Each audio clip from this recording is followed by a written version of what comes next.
I heard this sermon series recently on forgiveness, and you know how God will just keep bringing stuff back up, and hopefully it's at a deeper level. This pastor said to write a letter or an email to somebody who had really wounded you, where you felt like maybe you still carried an offense. And there was this woman that came immediately to mind. We got to do ministry together in my 20s, and at one afternoon, we were at a girls' camp, Christian girls' camp, and I was in a young woman's car that I was trying to share the Lord with, and this particular girl comes up, the window was down, I'm in the passenger seat, and the girl I was trying to share the Lord with had a big bottle of Jack Daniels in her car. Now, it wasn't my Jack Daniels. And frankly, during the prodigal season, got very sick on Jack, and so that is not my sin nature anymore. But anyway, she noticed that, looked up at me, and you know how you can tell it like gets on them like gossip joy. I just saw the spirit of gossip jump on her, and I didn't say anything because I thought, I'm not gonna out this girl I'm trying to share the gospel with. Well, sure enough, I mean, within a couple of days, she had spread all through this ministry we both worked in that I was a hypocrite because I was teaching Bible studies, but I was also really struggling with alcohol. And I never said anything. I thought, the people who know me know that that's not my character, but it wedged in my spirit because I was just indignant that she would make that up. She didn't ask me, didn't have the decency. Well, anyway, that was 20 years ago.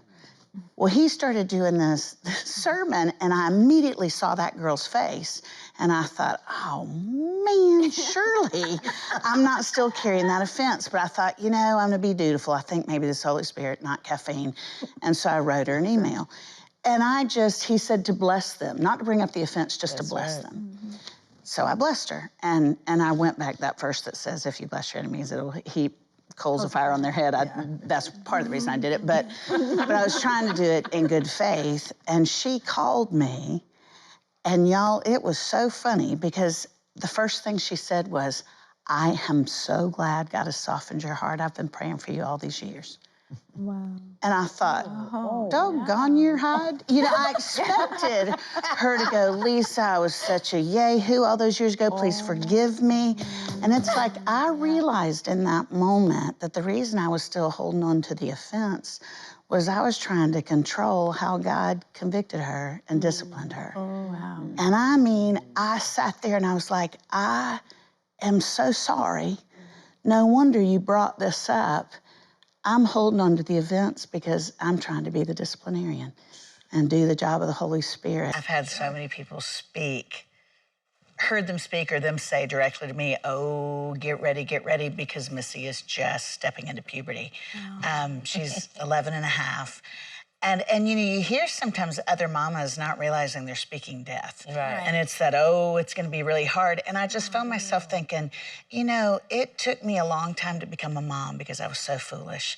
And God has been so extraordinarily redemptive and allowing me to become a mama so late in life, restored so much that I had squandered, that I thought, I'm just not going to receive that. Right. I just think it's going to be different. But I'm not going to believe that it's going to be this horrible picture everybody paints. Better and better. Well, the other day, this was like 3 weeks ago, we were just starting traveling again because of COVID, effectively shut down travel. And we were going to Montana, and she was just touchy. The whole flight, she just wasn't her normal, kind of winsome self. And we get to the hotel, and I said, honey, have I done something to get on your nerves? And she said, yes, ma'am, does that hurt your feelings?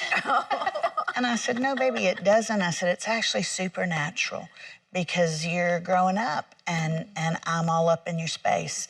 And I said, so no, you were really respectful and it's really natural. So how about I give you that side of the room and I've got a lot of studying to do. And so I'll be on this side of the room and you can do whatever you want and I won't talk for a little while.